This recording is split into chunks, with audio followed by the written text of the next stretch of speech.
Bem-vindos ao Eu e Deuses, seu podcast bissemanal de mitologia, lendas, folclore, histórias de santos, heróis e outros mitos variados. Eu sou a Camila Kintzel e toda semana me alterno com a ulante Daniela Benetti para contar histórias curtinhas para vocês, às segundas e quintas-feiras. Hoje nós vamos ao Havaí conhecer os deuses formadores da mitologia daquele povo. Já contamos aqui a história de Pele, a deusa do vulcão, e hoje vamos contar um pouquinho de Kani, Lono, Ku e Kanaloa.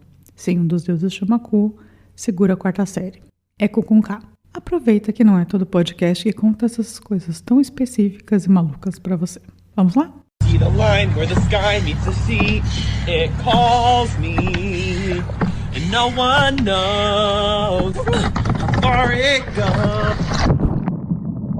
Os 4 principais deuses e as crenças religiosas havaianas foram trazidos para as ilhas por Pa'au, um samoano do Tahiti que chega ao arquipélago entre 1100 e 1200 d.C.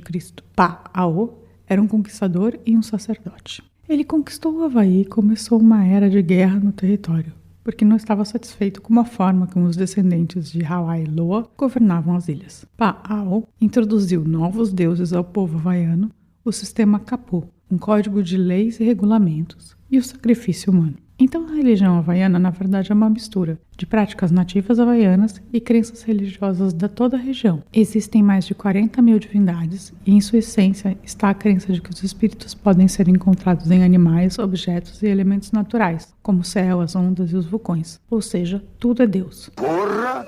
Tudo isso? Porém temos os primeirinhos, né? Os deusões primordiais. E é esses que a gente vai contar aqui para vocês. No início, de acordo com a tradição, nada existia exceto uma escuridão caótica chamada de Po, noite. Mas Kani, o primeiro deus, acordou e, percebendo que podia se distinguir do Po, conseguiu se libertar dele.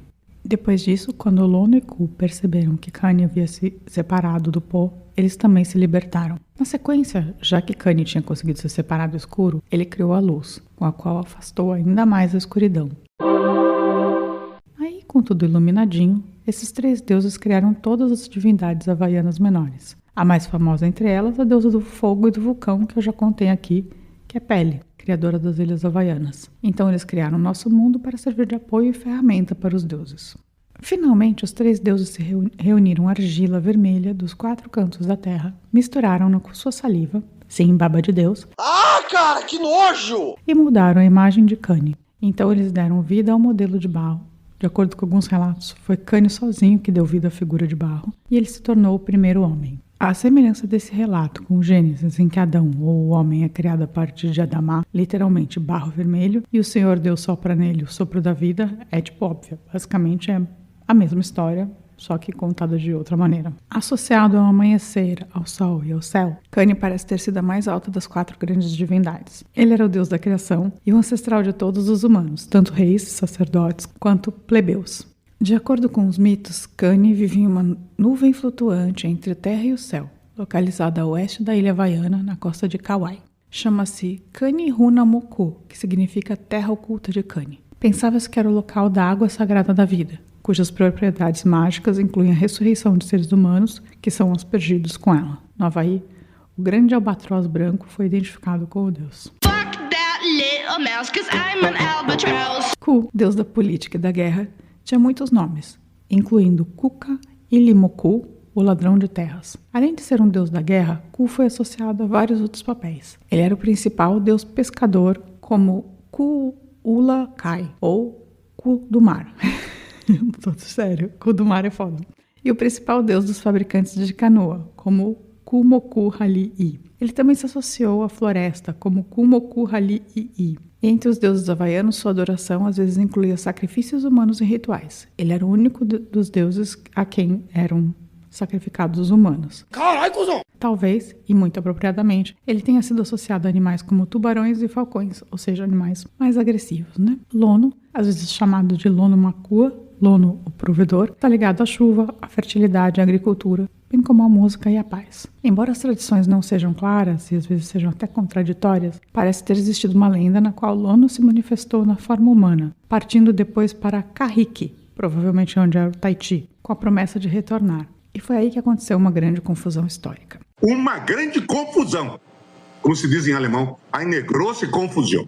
O capitão James Cook chegou à grande ilha do Havaí em 1779, durante o grande festival da colheita Makahiki, sagrado para Lono. Coincidentemente, alguns detalhes de seu navio, o HMS Resolution, se assemelhavam a alguns dos artefatos associados à adoração de Lono. Além disso, as proposições rituais em homenagem a Lono seguiam no sentido horário ao redor da ilha, e Cook navegou no sentido horário ao redor da ilha antes de atracar.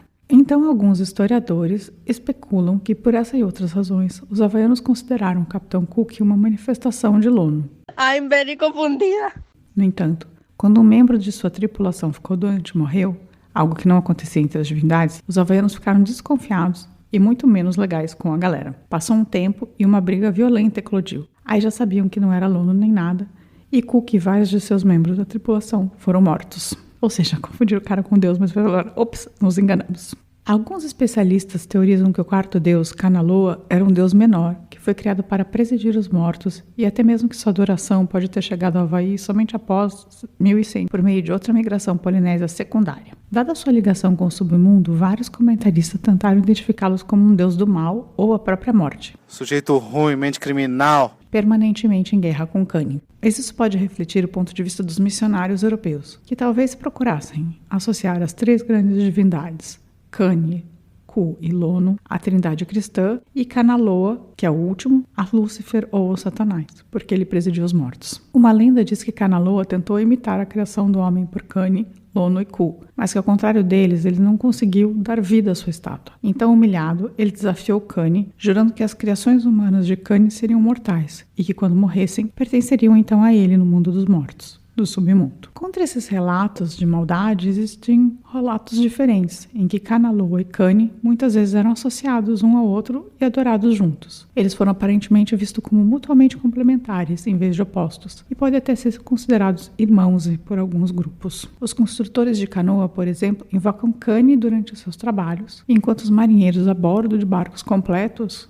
já prontos, invocam Kanaloa para orientação e proteção. Por isso, tem gente que sugere que os dois deuses juntos representam uma dualidade divina de selvageria e domesticação, como o famoso yin-yang do taoísmo chinês. Louco o fato de os deuses havaianos terem influência dos polinésios, chineses e até do cristianismo para se considerar como uma coisa única, E essa foi a história de criação do mundo havaiano com seus 4 deuses principais, Kani, Ku, Lono e Kanaloa.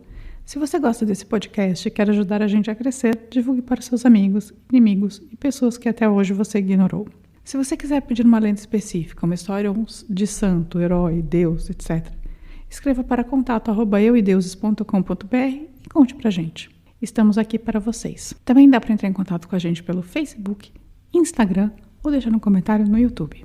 Se você quiser saber mais sobre esses deuses havaianos específicos, fica a dica de sempre. Vai ler uns livros. Tenha uma ótima semana e tchau, tchau!